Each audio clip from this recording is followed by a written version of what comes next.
All set. Okay.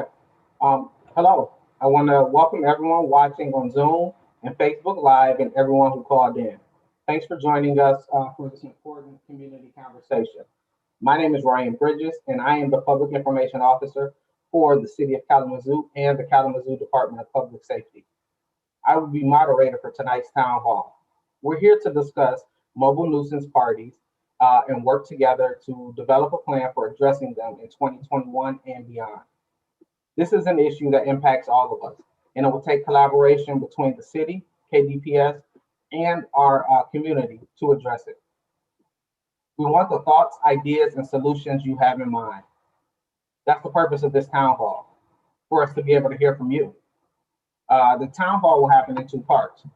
First, you will hear from representatives from KDPS and the Department of Public Services, who will provide historical context about mobile nuisance parties and the impact they've had on our community.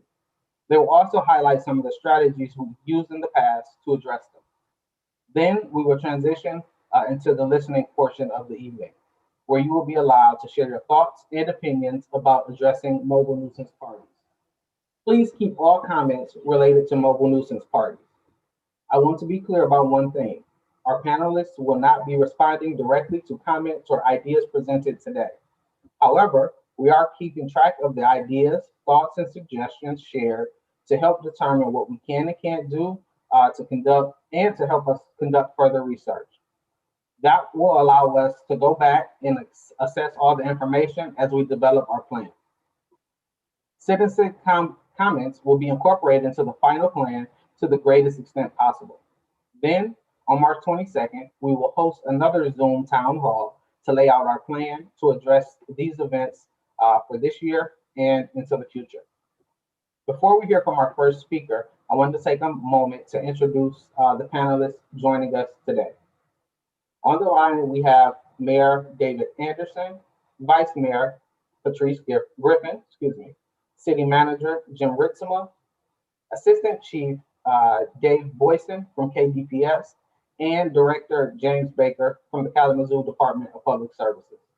Now we will hear from our first speaker, Assistant David Boyson, who will talk about the history of mobile nuisance parties. So without any further delay, Assistant Chief, the floor is yours. Thanks, Ryan, and good evening, everybody. Thanks for joining us. Unfortunately, Chief Coakley was going to be here tonight, but he was unable to join us. He had old knee injury that was re-aggravated and is having surgery for that, so he couldn't make it. So, and like Ryan said, we really appreciate having the opportunity to discuss this with the community and get your input and ideas. And I want to talk about kind of the history of the mobile nuisance party that we have now and how it evolved, how we got to where we are, and some of the strategies that we put in place in the past, and some things that didn't work, some things that I think have potential, and we'll talk through those things. I've been here for the public safety for 26 years now almost, and there's been some version of this problem every summer since I've been here. And when I first started, it wasn't a mobile party, it was a static party where a location would be picked, and people would gather there on the weekends on a Saturday night, late at night, sometimes Friday night, but typically Saturday is the biggest night of this type of activity, even back then. Just to refresh some people's memories, it was Hearty Hamburgers was one of the place, the Rib Cage, Club Soda. Those were kind of like the gathering points. So we addressed those static parties. And what's really changed is the phone. So everybody's connected now. And before you had to pick a location and everyone just knew where to meet. Well, now everybody has a phone, everyone's on social media, so you can just kind of see where your friends are and join them wherever they are. So that static party evolved into after hours clubs, which we had several after hours clubs over the years that would operate late at night, and we kind of addressed those, shut those down. And then probably around 2010 is really when we started really seeing this mobile nuisance party phenomenon start. A lot of people refer to it as the X train, but that's when we noticed a big shift where they would get in lines of many cars, sometimes 50 to 100 cars, and just meet downtown at the Shell station, and then from there cruise the neighborhoods and occasionally stop in a residential area, get out, congregate and make noise, exhibition driving, all these things, and then they would leave and go to another spot. And so typically we're seeing a lot of the same neighborhoods that are impacted by this. We're seeing Douglas, Stewart, Northside, Arcadia on the west side, and downtown are really the main areas that's impacted by this type of activity. And we know that it's super frustrating for the residents that have to live with this, because one of the big problems with this type of activity is it starts very late at night and early into the morning. So after midnight, it really doesn't even get up and going until about 2 to 3 a.m. And then it really goes from 4, 5, 6 o'clock and later in the morning. So when people are trying to get rest in the neighborhoods and sleep, it's loud, it disturbs everybody. And it's really a big public safety concern for us because it overwhelms our resources. We only have so many officers on patrol. And when we have 100 cars or more, we also have to respond to police calls, fire calls, EMS calls, and that really drains our resources. The other thing that it causes for us, a big problem, is the traffic congestion. So when these groups park and congregate on a residential street, they'll block the entire street in both directions, which means that if you have a loved one or a family member on that street that has a medical emergency, we can't get apparatus or ambulances down that street to respond to that. So it really impacts our response time for medical emergencies.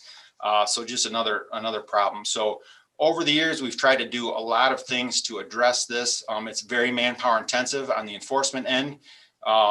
We have to have a lot of officers on duty, extra on overtime to supplement this. We use our regional partners. The county helps us, township helps us, Western helps us, the state police have helped us. But the problem is when we do these operations, they'll quickly know we're out and it might stop. And then the next day when we're not out, or the next weekend when we're not out, it'll pop back up again. And we can't sustain having these large overtime operations every single weekend. So one of the things that we developed starting in 2019 were some really promising strategies. One was the mobile nuisance ordinance that was passed. We had this pamphlet made up to educate the public on this ordinance. It's a 90-day misdemeanor for engaging in these mobile nuisance parties. So we have some teeth now to enforce this. And then in 2020, we rolled out a plan that was a 3-phase plan to address this. And one of the things that we really want to do, we want to, that shotgun approach, where we're trying to just pick cars and stop people, it's not effective. We know that from the past because it just doesn't work because we're still talking about this problem. One of the things we know is if we can focus on those few individuals that are involved in this, that are there every weekend driving this thing, that's going to be most effective. And really what we focus on now is obtaining information on which vehicles are involved in this weekend after weekend. So one of the things we put in place last year is starting in March 1st, we began gathering data on vehicles that were repeatedly involved in this type of activity. And so after we had a good base of data, we drafted a letter to the registered owners to let them know that their vehicle was in violation of the mobile nuisance party and it was a nuisance property. And the letter acted as a warning, saying this is your one and only warning that the next time your vehicle is engaged in this, we will tow it and impound it because it's a nuisance. But we want to educate the public first with the pamphlets, and we wanted to warn them with the letters. So instead of just blindsiding the community, we're telling what our plan was. And so from March 1st to the end of May, we issued 120 warning letters to vehicles, different vehicles that were involved in this. 98 of those were privately owned vehicles and the rest were rental cars. And we also delivered these letters to the rental car companies. And we got really good response and feedback from them. In fact, a lot of them were just the type of response we wanted. We had a mother that let our officer know, hey, thanks for letting me know. My son had the car. I didn't realize that he was participating in this. It's not going to happen again, which is exactly the response we wanted. And that was phase 2, which is the warning letters. We were going to move into phase 3 in May with the enforcement piece, but then COVID hit. And COVID was kind of ramping up, but by April, May, it really impacted our police operations. We could not do the enforcement piece. We had restrictions on staffing with COVID to make sure we had the streets covered. And then also for enforcement activities for some of these relatively minor misdemeanor offenses, we weren't able to lodge in the county jail because of COVID restrictions. So there's a lot of things that impact that. So we never made it to phase 3. We would like to look at doing this plan again, but again, we want input from the community and some ideas that they might have that we hadn't thought of that we can maybe incorporate into this plan moving forward. Well, thank you for providing that context, Assistant Chief. We will now hear from Director Baker, who will talk about some of the capital improvements made to address mobile nuisance parties and share some of the areas slated to receive additional work this upcoming year. Director Baker. Thank you, Mr. Bridges. I want to thank everybody from the community who's taken the time today to participate in this town hall meeting. I also want to thank the KDPS team and Assistant Chief Boyson. Thank you to the mayor and vice mayor and city manager for attending tonight's meeting. We're seeing that limiting speeding and reckless driver actions is a multiple layer problem, and it will take physical, road changes, enforcement, and community support to be successful. So we just heard from public safety as one of those elements. From public services, I'm going to provide more context into some more improvements. In 2020, we started an aggressive campaign to install speed bumps within the community. We installed speed bumps on Elizabeth, on Mabel, on Church from Frank to Patterson, on Rose from Frank to Patterson, and on Cobb from North to Patterson. Ideal streets for speed bumps are those that have low volumes of traffic in terms of cars, trucks, and buses. Ideal spacing of driveways that allow for installation, and whose pavement is in good enough condition that the installation of the speed bumps will be successful and will not cause further damage to the street. Our most ideal installations are those streets in which we plan to pave those streets that year. So in other words, if we're going out to pave the street, that's a perfect opportunity for us to install the speed bumps. Before taking any steps to install speed bumps, we'll be reaching out to those who live on that street. We're looking for direct input and response to help guide our decisions. When we look at a particular street from cross street to cross street, we've got some discretion in terms of where we place those speed bumps. We also have some constraints. And so hearing from those folks that live on that street will really help inform us as in regards to our next steps. The method that we used last year to communicate was a door hanger was sent out with input requested via phone, email, or tearing off the bottom of that sheet, which was a postcard, and mailing that back. Now, you would only get a questionnaire if we were planning to do a speed bump on your street. So with folks living in other areas that we weren't going to do a speed bump on that street during that year, it would be normal not to receive a postcard. So let me tell you about the streets that we're planning to do in 2021, which is this year, this summer. We're looking at doing Ada, Clay, Norway, Lulu from Cobb to Westnich, Woodward from Kalamazoo to North, and Bosker. Now, Lulu and Woodward, those sections are already in our paving program. So we're going to be doing those streets with new pavement. This would be a great opportunity for us to do speed bumps on those streets. Now we look forward to further community input and direction. We're open to identifying more locations. And as I discussed, we're really interested in those door hangers. When we send that information out, we're really interested to hear from folks that live on that street. And thank you again for your time. Mr. Bridges, I'm going to go ahead and turn it back over to you. That concludes my update. Thank you, Director Baker. And that formally concludes the first portion of the evening. And we will now open the floor to comments. Please state your name and where you live before your comment. And as a reminder, we will not be responding directly to questions or ideas presented today. We are keeping track of everything that's mentioned today, which will allow us to go back and assess the information and include it as we begin to develop our plan. Then on March 22nd, we will host another Zoom town hall to lay out our plan, which will include some community input to address these events for this year and beyond. So with that, does anyone want to share an idea or suggestion? Yes, just for all those listening, we're taking public comments by raising your hand in either the Zoom app or on your mobile device. If you're calling in on via phone, you can press *9 on your home phone or mobile device and it will raise your hand for you. We'll now start with the public comments. The first one is a device named Galaxy A21.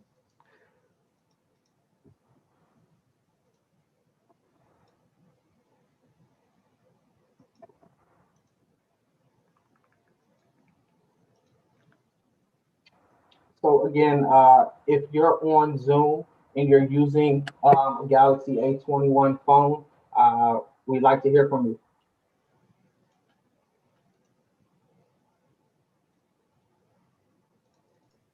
Says it's muted. I've sent the request for them. There. All right. Hello. Hi. Yes. Joining us.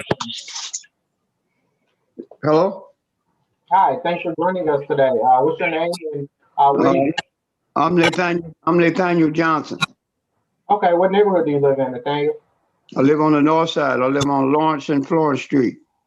Okay, perfect. Well, thank you so much for taking time to join this important conversation. We'd like to add to the conversation today. But I hear you was talking about speed bumps, and I heard the streets that you had named.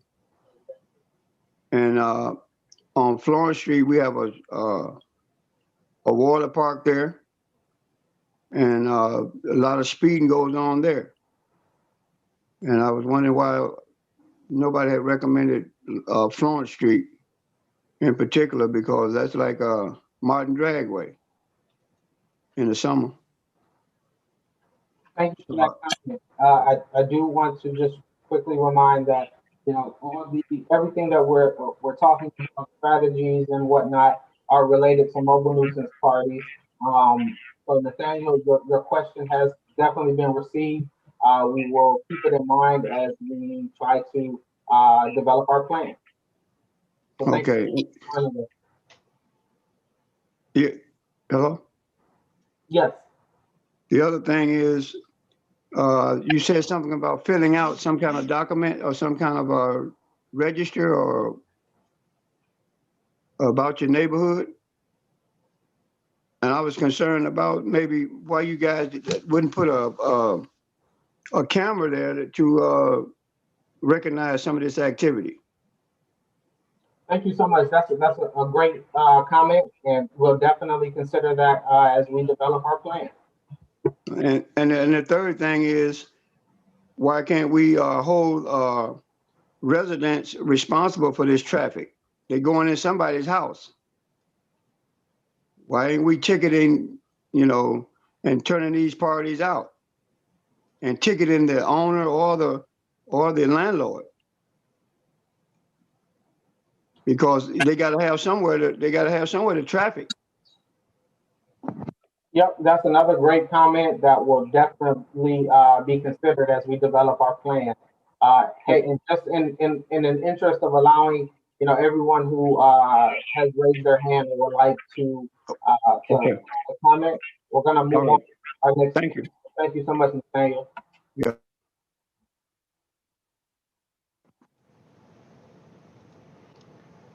Next up is Ed Genesis.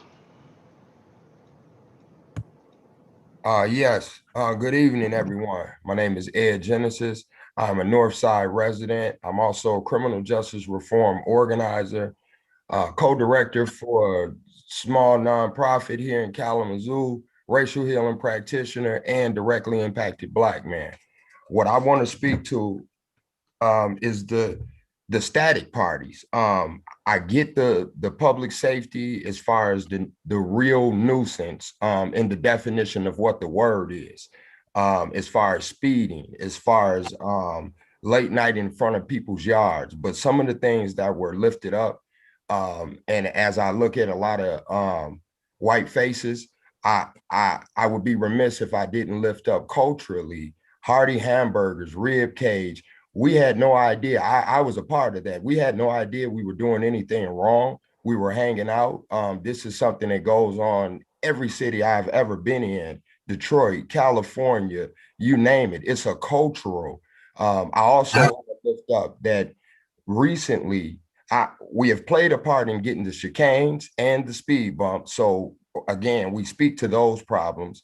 We have played a part in the nonviolence, stop the violence, 3-on-3 basketball, which unfortunately KDPS were not present for that particular game at Lacron, where traffic was down, and we were trying to come together. But recently, the 5 blocks, we have a block club initiative that the city is partnering with, 5 blocks on the north side. I hope that we can, as we go to the future, we can actually peel back some of the layers of what we are actually discussing. Static parties, I'm overwhelmed that that's something that's used against some of the people standing in one area at Hardy Hamburgers versus driving. These are 2 different things. It's called nuisance mobile policies. At least that's what I clicked on.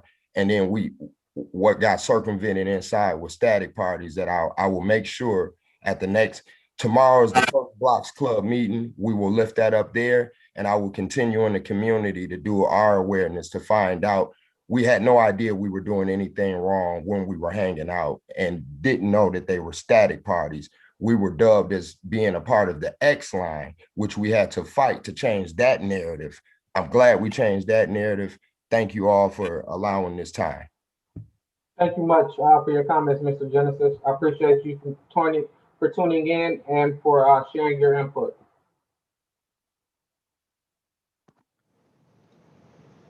Trey Thomas. You're muted, Trey. Hello, can you hear me? Yep, got you loud and clear now. Thank you. Good. Hello, my name is Robert Trey Thomas. I go by Ice Trey. So if you address me, please call me Ice Trey. Thank you. But on a more serious note, I'm here to discuss the house crawls and mobile parties on St. Patrick's Day. Hey, really quickly, During this time, I'm sorry to cut you off. If you could, what neighborhood do you live in? oh, sorry about that. I'm actually a student at Western. I live in the dorms. Okay. But I like to be involved with like a city council and my community. I appreciate that. Thank you so much. Thank you. During these times where we as a nation are divided, the thing we need most is unity. How do we achieve this unity, you might ask? By all coming together and responsibly having a great time on St. Patrick's Day. So on a beloved holiday like St. Patrick's Day, we should do whatever we can to achieve unity. We can best achieve this unity by throwing an absolute banger on the 14th. That is all my time. Thank you for having me.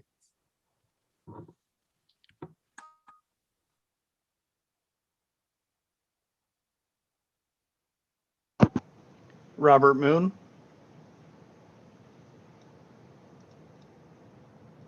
Robert, you're muted.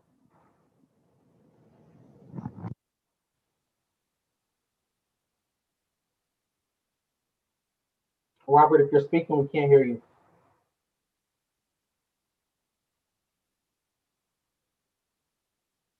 Okay, we're going to go ahead and on to the next caller. Robert, we'll try to get back with you shortly, and hopefully your sound or tech issues will be worked out. So next we have Maddie. Maddie, you're muted. Hi, my name is Maddie Jordan Woods. I live in the North Side neighborhood. I am the director of the North Side Neighborhood Association. However, I am not speaking for the neighborhood association at all. I'm speaking as a homeowner and a resident who has lived in this neighborhood over 20-something years and graduated from high school in this neighborhood and have talked to several of the residents. One of the residents just called to me and said to let you know that they are happy that you are putting speed bumps on Bosker that they have been asking for over a year, and they would like to do that. But I would also like to address that there was a list of places like the rib cage and several of the other ones. The damage that has been done in the past 2 years, I don't think that it is fair to even compare the two. Yes, there was crowds at some of the other places. You very seldom, they were in front of businesses. They weren't keeping residents up at night. They weren't going into the daytime where kids couldn't play. And so to put that in and not talk about the horrific things that happened on campus, how they destroyed houses on campus, how the events in some of the very same eateries that was in what is predominantly white neighborhoods had just as many problems. So to start that out, I'm offended. I'm just going to say that. I'll get back to what we're talking about, the mobile problems. I think that one of the things is that when you come up with a solution, it has to be immediate. And if residents tell you that it is not working, then you don't say, well, we already came up with that, we want to keep going. I think you ask for the feedback on the particular streets, because I believe that the people who are most affected should have a say-so. So if I'm having a problem on Patterson Street in front of 902, then I get to speak about 902. Other people trying to tell you what shouldn't happen on a street where they don't live, they get to go home at night, I have a problem with that. So thank you very much. And I'm going to say again, I think we need to be clear that when we are talking about parties, if you're going to talk about issues that have happened, then you do not just single out what is typically viewed as places where Black people did go. Thank you very much. Thank you so much for joining us, Maddie, and thank you for your comment.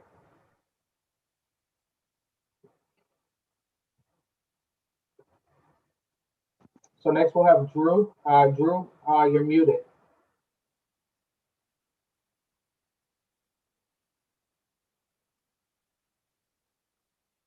Drew, your mic is still muted if you're speaking. All right, can you hear me? I got you loud and clear. Thank you for joining us. My name is Andrew Schultz. I'm currently a student in Kalamazoo, Michigan. And real quick, I don't have a lot of time, but I'd like to say that, as far as house call goes, with COVID-19 going on, student morale is pretty low. And to be honest, I think I would love to see Kalamazoo Public Safety come together and try to at least administer some sort of event with the students and with the city of Kalamazoo, because excuse me, because there hasn't been a lot going on as far as events. And being that this event is going to take primarily outside, I think that there should be, or there might be some sort of compromise that we can come to as far as a large gathering, but within an administered state. And hopefully we can come together and figure some compromise out like that. Excuse me. That's all I have. Well, thank you for tuning into our conversation and adding your perspective. It's greatly appreciated, Drew. Okay, next we will have the owner of the Galaxy A21 phone. Unfortunately, I can't see a name, so that's all I have to go by. I can say that you are muted now, so if you'd like to speak, please unmute yourself.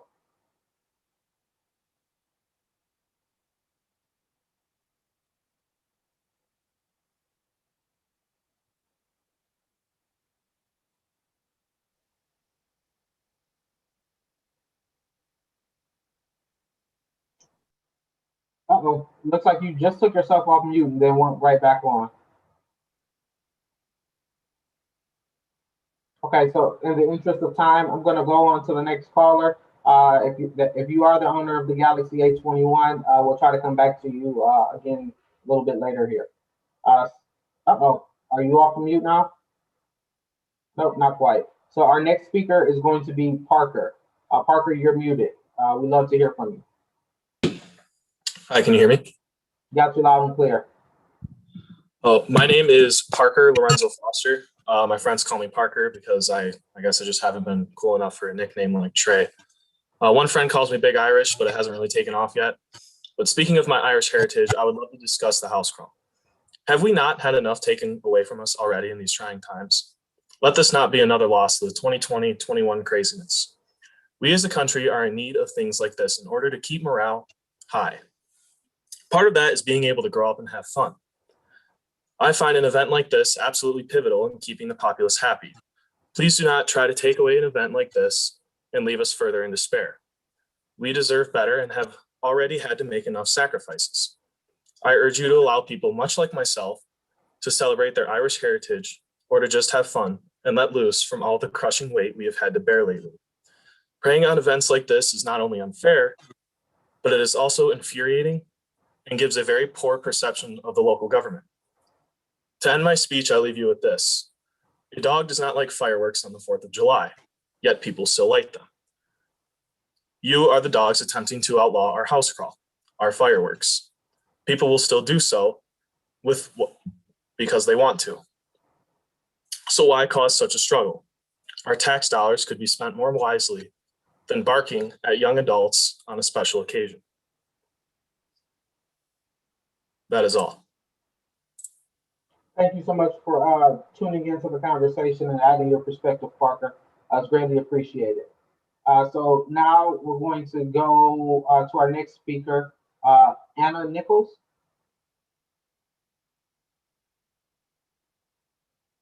Anna, you're muted if you're speaking. Okay. Hi.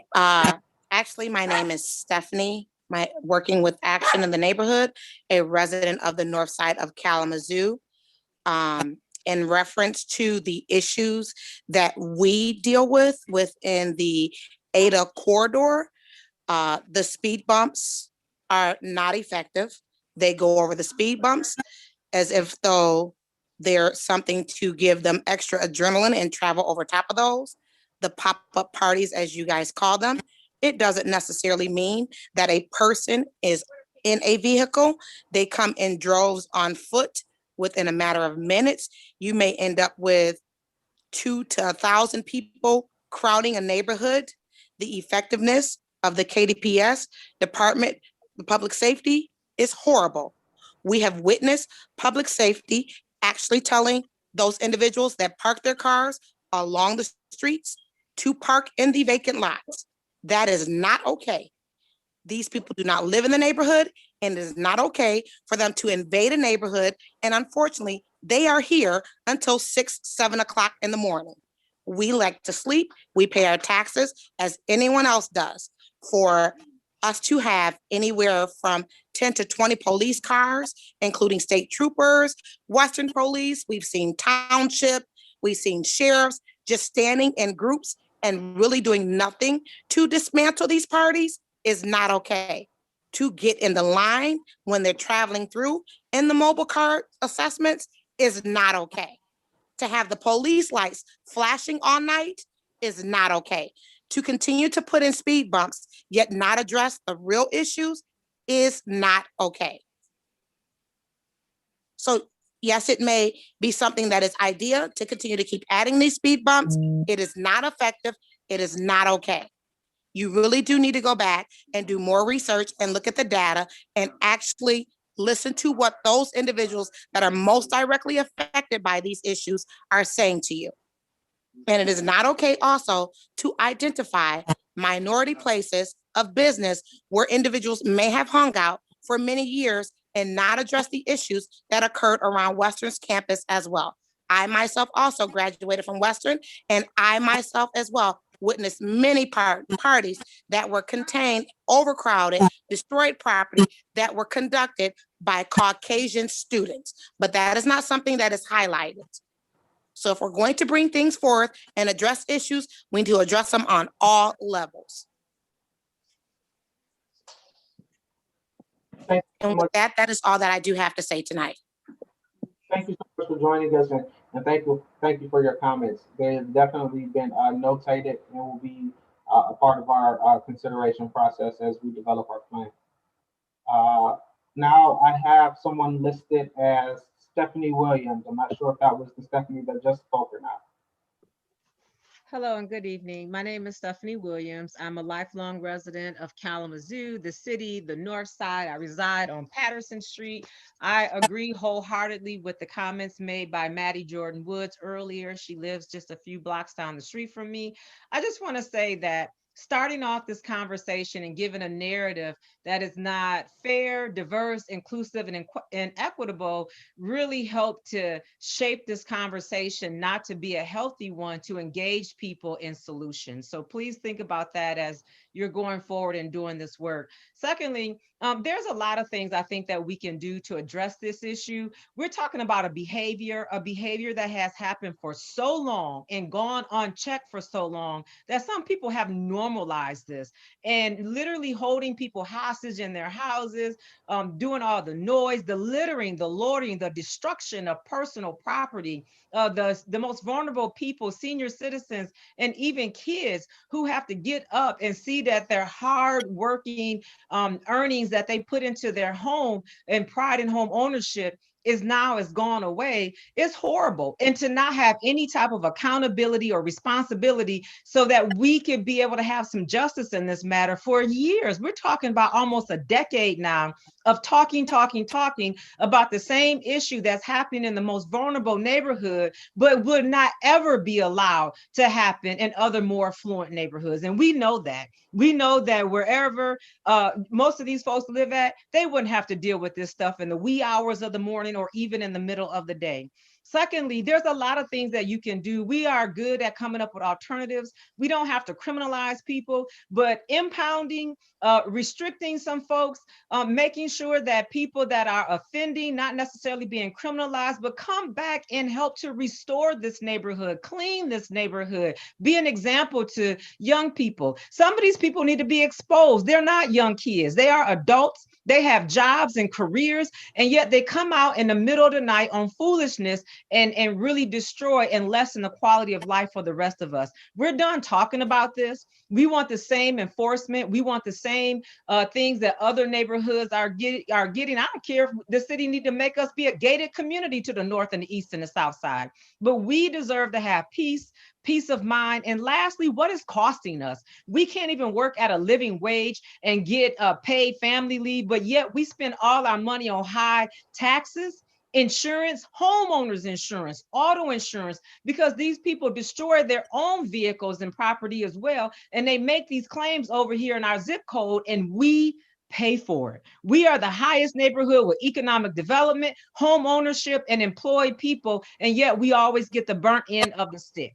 We need to have some real accountability from the city of Kalamazoo to show taxpayers, good, hardworking, earnest taxpayers, that we matter and that we deserve to have some justice and some restitution in this situation as well.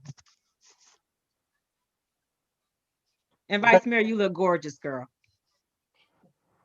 And please, the narrative, I'm not going to go into it, but don't offend. Don't, engage people, and things that happen here happen in other places. The response has just always been different. It's never been fair and equitable and consistent across the board. We don't want another profiling tactic. We want something that's really going to change the dynamic to give us some peace, so we can breathe. Our kids are getting up over broken bottles and liquor and paraphernalia and drugs and all kind of stuff. The noise is not even the worst of the worst of it.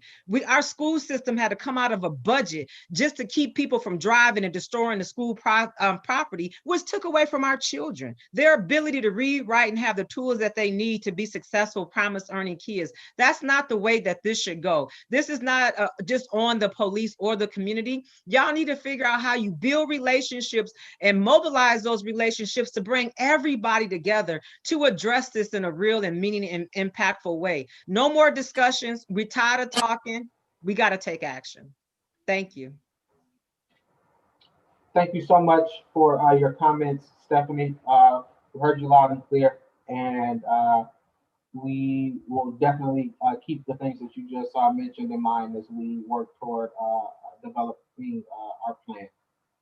Next, we're going to come back to you, Galaxy A21 cell phone owner. You're muted now. If you can and would like to share your perspective, please unmute yourself.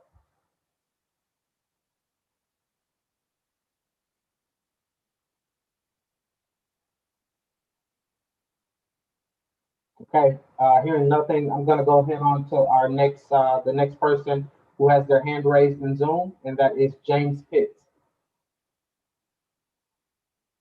James, you're muted. Oh, there you go. Okay. Hello. James Pitts here. I'm also a lifelong resident.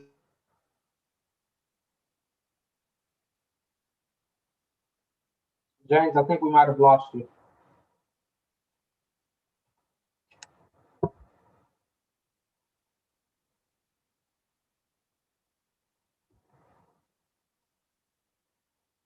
James, are you still with us?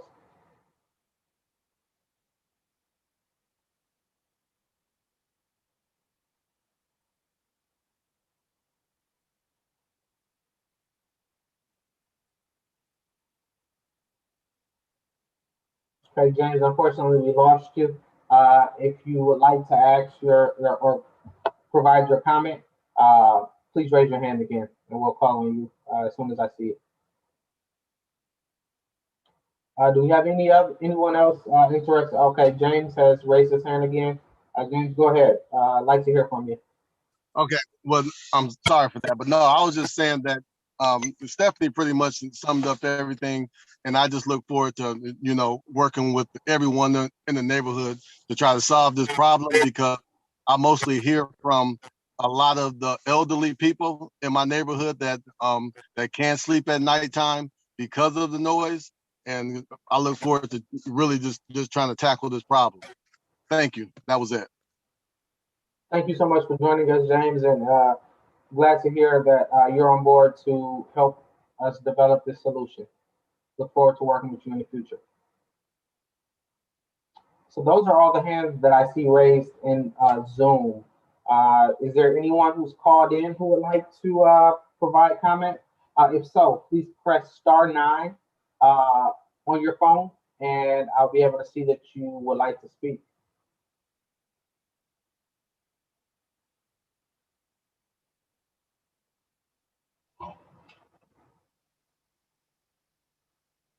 Okay, we've got someone who is on the phone who'd like to speak. If the last four numbers of your cell phone number are 3830, we'd love to hear from you. You have the floor.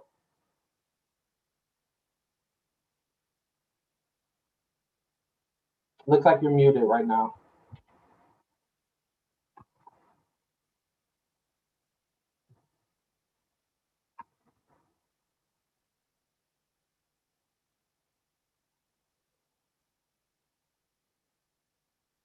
IT, would it be possible for you guys to unmute this caller? I can't seem to do it from where I'm at. We can't unmute them. I didn't see their hand raised.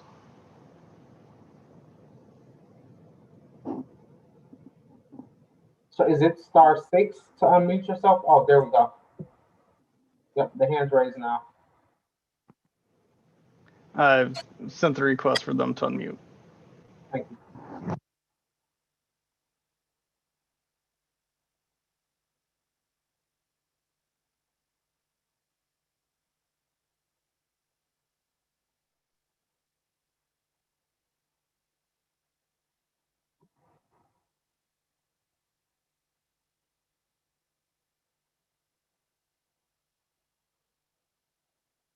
Okay, caller. I believe if you hit *6, that should oh, there we go. We got you loud and clear. Thanks for joining us. What's your name and what neighborhood are you calling from? Or do you live in? Excuse me. Okay, caller. My name is Gwen Lanier. Oh, there we go. We got you loud and clear. My name is Gwen Lanier. Thanks for joining us, Gwen. My name is Gwen Lanier. My name is Gwen Lanier. I'm a resident on the north side. I live on the corner of Rose and North Street. I only have one question, if I may.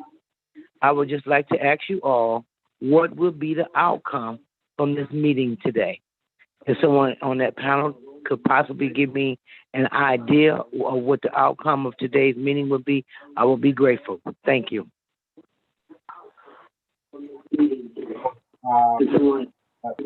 So, so what's going to happen is we're going to take all the questions, comments, and concerns that have been raised on this call. We're going to, as a city, KBPS, and Department of Public Services team, go back and assess those, see what can be applied as we, continue to work to develop a working plan for this upcoming spring and summer in the future. And then we will follow up today's town hall meeting with another town hall. That one will be in exactly 1 month from today. So that'll be on March 22nd, same time, same format, where we will roll out the plan that we've been able to develop in that last month since to end the month since today's call. So we definitely hope that you'll join us, you and everyone that's on the line will join us on March 22nd.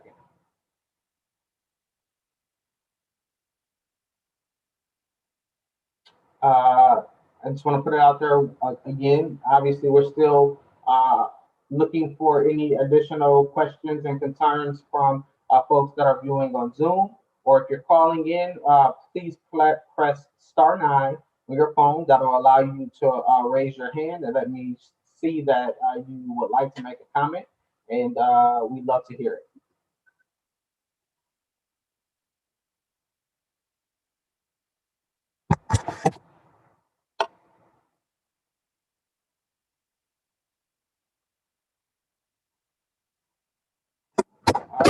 I see, Maddie, I see your hand raised. We'd love to hear from you again. So I just want to make it clear that my comments, I meant exactly what I said, but I've known Dave Boyson for a long time. And even though he has texted me and said he was trying to do the context. So I want Dave to know that I believe you, but Stephanie is right. It set a tone that we can't continue to do. We're all here to work together. And I work well with Dave, but we have to think about how we're saying things so that we can get to where we're trying to be. And I know everyone except you, Ryan, on the panel. And Maddie, I've heard such great things to you in my short time in this role. So I'm looking forward to talking and working with you. Just want to say, I hope that you guys heard everything everyone said. And we have different opinions, but I think that if we put them all together, we can get to the place that we're trying to go. Thank you. Much agreed. Thank you so much, for all the work that you do in the community and joining the conversation today, Maddie. Thank you very, very much. Stephanie? Yeah, I don't know if you all are aware, but in the last several years, there's been a lot of harm that has come out of this type of behavior. We've had young girls that have been thrown from vehicles who have been seriously injured. Just several months ago, we had a gentleman who was a passenger in the car of his own car, was thrown from the car and sustained a traumatic brain injury. So just from a health perspective, this is no longer just some type of foolish play or anything. This is where we've seen over and over again where people have been really, really hurt. So we can't just sit back and allow this to continue to happen. On top of the fact that we're talking about how we are no longer a more sober community where drugs and alcohol play a real big part in this issue. And so until we start looking at forming a healing community where people can get access to options of recovery for those who need it, we have people that are still dealing with substance abuse and substance abuse disorders that play a huge part in decision making and behavioral issues that are happening. We need to look more than just at what the police can do, but even with the health community, the mental health community can do to help people make better decisions and have better lifestyle things that they want to engage in. And then we also need to be real with some of these folks about when you engage in these types of things, these are the long-term effects physically, mentally, psychologically that that can really happen to you. I know a young lady from a few years ago that was dragged from one of these vehicles, and she's still dealing with issues to this day. And being embarrassed with having it going viral on the internet and all kind of stuff. So this isn't just about property and noise. This is about how do you actually heal a community to come together. So I hope that you guys will broaden the scope of the people that come into the room and sit at the table to do this work that has different perspectives, from social workers to therapists to mental health to substance abuse providers, but just the community at large. If you're not being directly impacted or affected, you don't truly understand. And I don't mean just because you live in the neighborhood, but because you actually are touching and talking and working with the people who are most affected and have the actual lived experience. And lastly, I want to say this. These folks, most of them don't live in our neighborhood. They not waking up here every single day. They drive over here in the middle of the night and do what they do because they know we don't have adequate lighting. They know that the police response is not as quick. They understand that most people ain't gonna call and say this and that for a lot of different reasons, because of the relationships with the police, the no snitching, all of that stuff. And they know that when they have said some things, nothing has happened. So, but this has been unchecked for so long. Is not going to resolve overnight, but we got to put the right people in the room to come up with real strategies to bring some relief to the folks. And it has to be reciprocated. When we work with you, work with us. Be for real about it. Anonymity, keeping people safe, coming up with real strategies and bringing some resources to the communities, because this is just an issue that compounds on top of all of the other stuff that we dealing with. So you can't just look at it single focus. It has to be a holistic view and approach that's going to really help all of the people. I thank you guys for trying. And I know I complimented Vice Mayor Griffin. You guys look handsome as well too, but get to work. I appreciate all of you. Thank you. Thank you so much, Stephanie. I greatly admire your passion for this topic. So I do want to let it be known that, you know, if you do have a question or concern, you can also email those over, you know, to us, to the email of hello@kalamazooCity.org. Again, that's hello, HELLO, @kalamazooCity.org. So I need to ask another time, is there anyone else watching on Zoom that might have a question or comment or concern to address here? Or if you're on the phone, please press *9. That will allow you to raise your hand and we can call on you.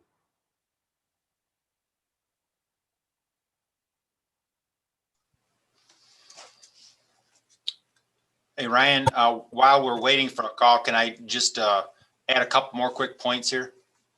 Yes, sir. Please do. All right. I just want to thank everyone for their comments, and from Ed, Maddie, and Stephanie. Yeah, I think when I'm talking about the past, I really want to talk about how these things evolve from a static party, which were for the most part not affecting the neighborhoods like they are now, to this mobile nuisance that we have now. And because of social media, how we got to where we are. So one of the other things I really want to add is enforcement is a piece of this, but enforcement can't be the only answer. And that's why we really want the community input, because we need it as a community effort. We want those informal social controls, whether if you know a loved one or a family member or someone's participating in this, to try to get them to stop, because I think they don't realize, as you've heard from some of these people speaking tonight, what an impact this has on the residents that live there. And to them, it's not a party, it's not a good time. It really is negatively affecting their quality of life. So we really need the whole community, and we need to partner with the community and do this together. Like Stephanie said, this cannot be us versus them, or what are you doing about this? What are we doing collectively? And yes, enforcement is a piece of this if we have to get to that, but it can't be the only piece, because we've tried that in the past and it doesn't work. So we really need the partnership from the community.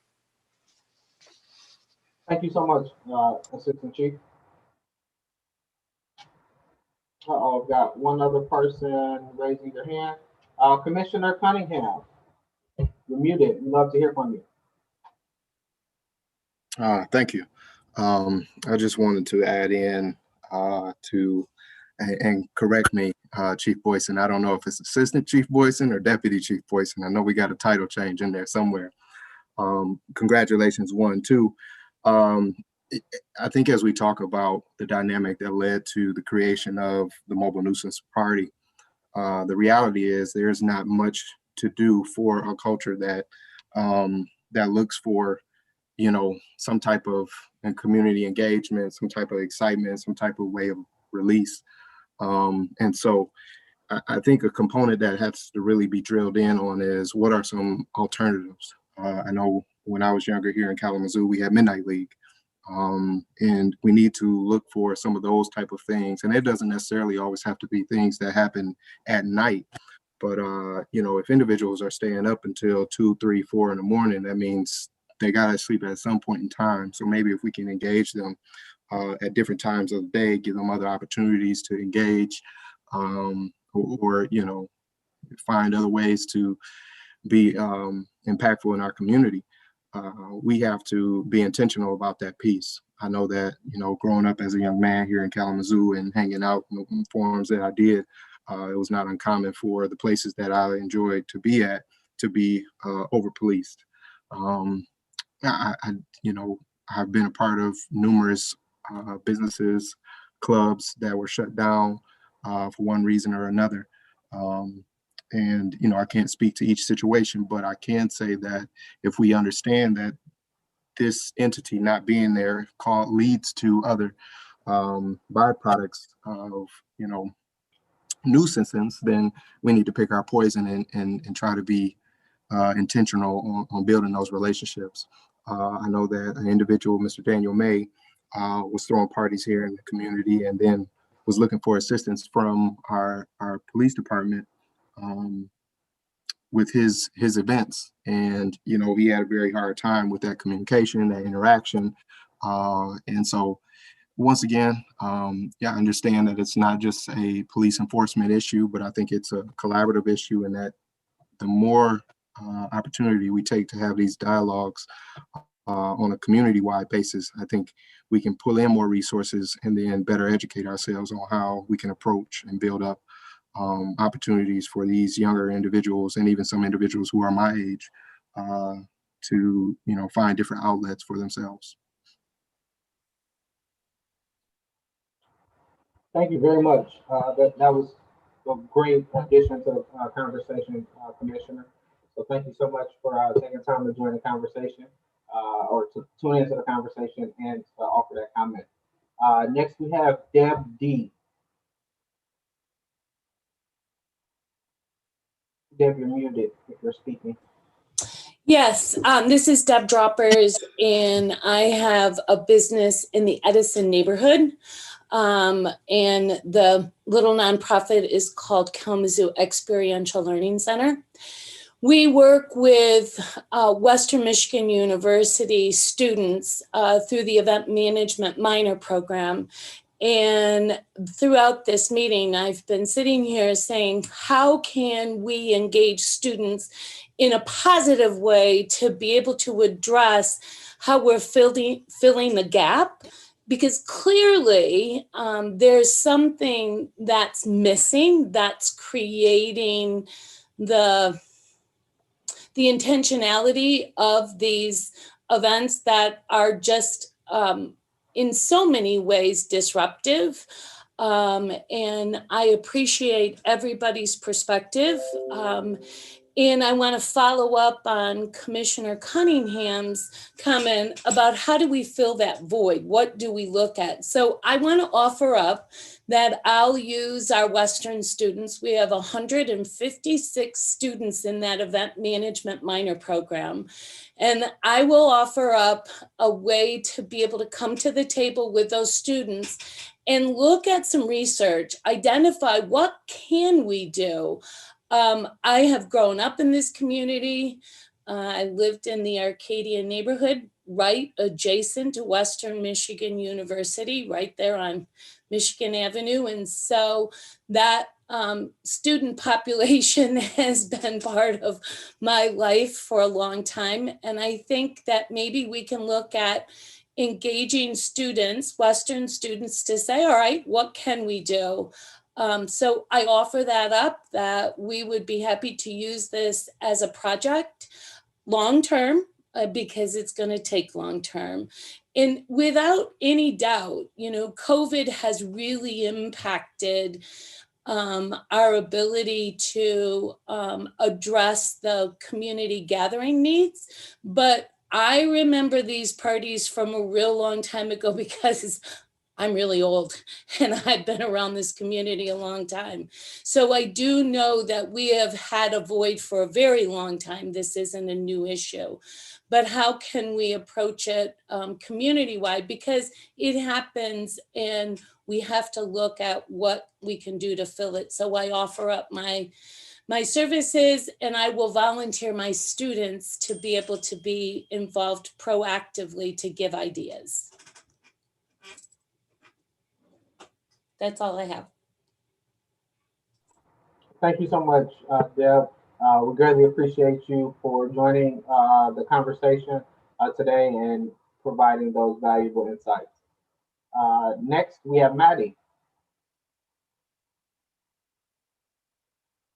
Maddie, if you're speaking, I really had no intentions on speaking again, but I have to speak. Okay. We're not a project, and Stephanie said it very well. We need to engage the residents who live in our communities. If there are resources that are available, they need to be directed toward the residents that live in our neighborhoods, who are saying what they would like to do and giving them the resources. And I think I heard more than once that we have partied enough. If we want to talk about keeping people busy, maybe we can talk about getting some technical skills and neighborhood-based trainings so that they are able to fly somewhere else, that they are able to create something in their community. So I am not knocking anyone, but I am going to say to you again, you've heard from several Northside residents, so I'm not speaking. I guess I'm speaking for Maddie and what I would like to see in our community. And from an equitable standpoint, that if you're going to give resources, and that's whether it's the police, it's materials, it is strategic planning, which I don't think I know I'm not saying strategic planning. And I'm like Stephanie, no more meetings. That you look at residents who actually live. You heard Stephanie Valor from Action in the Neighborhood. That's what I meant by I said that all of us have different ideas, and I'm not knocking Deb Dropper's idea. But we are talking about a very specific issue that has been happening in the evenings in our community that is causing harm to young and old. And so I am going to say again, I don't want to replace one party for another party. I like the idea of the lights, so that the lights to make ensuring that our community is lit up. I love the idea of cameras where they're wanted. There are some residents that don't want them. If you're going to use resources, find out that want them, try to get them to them. The ones who don't, make sure the camera isn't directed towards them. So I think that you made a comment that you wanted us to specifically talk about the mobile parties. We're addressing the mobile parties. They're at night, 2, 3 o'clock in the morning, and we don't need to be studied or anything else to address them. Ask the residents that live on the streets. Thank you. Thank you, Maddie.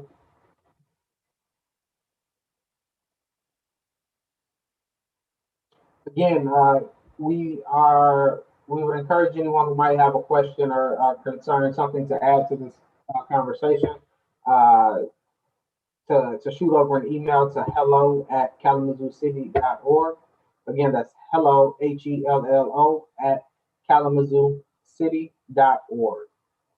I'll make another ask.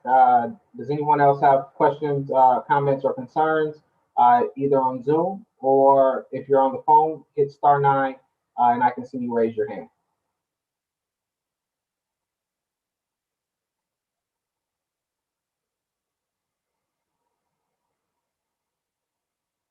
Okay, seeing nothing, I just want to thank everyone who added to our conversation today. Thank you to our two speakers, Assistant Chief Dave Boyson, as well as Director James Baker. Thank you, Mayor, Vice Mayor, and City Manager for also tuning into this conversation. I hope everyone on the line will not only join us on March 22nd, but also tell a friend to also join the conversation. That's when we'll be rolling out our plan for 2021 and for 2021 and the future. And that's a plan to address mobile nuisance parties. Right before I conclude, I see that Ebony Hemphill, you have your hand raised. I'd love to hear from you. Good. Did I unmute? Yes, ma'am. Awesome. So again, I'm Ebony Hemphill, criminal justice organizer here in Kalamazoo, Michigan. And so my question is, when the next meeting happens, will that be finalizing or will it be a proposed plan at that point? I know that you guys are taking in information at this point and going to come back, but I guess I just want clarity if that's going to be the final plan or a proposed plan. Is anyone able to answer that?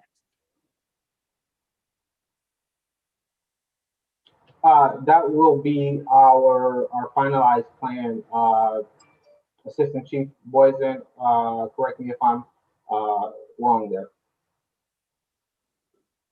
Well, I mean, I don't think it's going to be our final plan. I think we'll have a draft of an idea that we have put together based on this input.